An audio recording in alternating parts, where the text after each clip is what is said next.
Duvvada scene అంశం Visakha MLC ఎన్నికలపై ప్రభావం చూపిస్తుంది అనటంలో అర్థం లేదని వైసీపీ ఎంపీ వైవి సుబ్బారెడ్డి అన్నారు.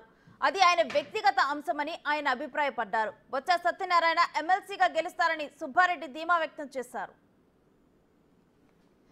పార్టీ అధ్యక్షుడితో చర్చించి నిర్ణయం తీసుకోవడం జరుగుతుంది. ఈరోజు ప్రధానంగా ఎమ్మెల్సీ ఎలక్షన్లో వైఎస్ఆర్ కాంగ్రెస్ పార్టీ తరఫున నామినేషన్ వేస్తున్న బొత్స సత్యనారాయణకి సంఘీభావం తెలిపేదానికి మద్దతుగా అందరూ వైఎస్ఆర్సీపీ తరఫున గెలిచిన జెడ్పీటీసీలు, ఎంపీటీసీలు, కార్పొరేటర్లు అందరూ కూడా మద్దతుగా నిలిచేట్టుగా చూసే కార్యక్రమం ఇప్పుడు ప్రధాన అంశం.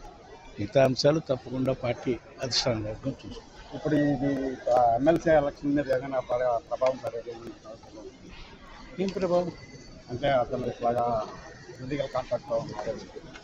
వాటి గురించి ఇక్కడ ఈ ఎమ్మెల్సీ ఎలక్షన్ మీద ఎందుకు ప్రభావం పడుతుంది? ఏంది ఆ విషయం? దానికి దీనికి సంబంధం ఏం?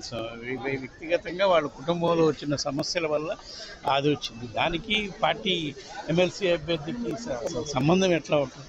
తప్పకుండా మాకు సంఖ్యాబలం ప్రకారం మాకు మెజార్టీ ఉంది కాబట్టి తప్పకుండా మా అభ్యర్థి గెలుస్తాడని మేము భావిస్తాం. ప్రభుత్వాలు నామినేట్ చేయడానికి వెనకడుగు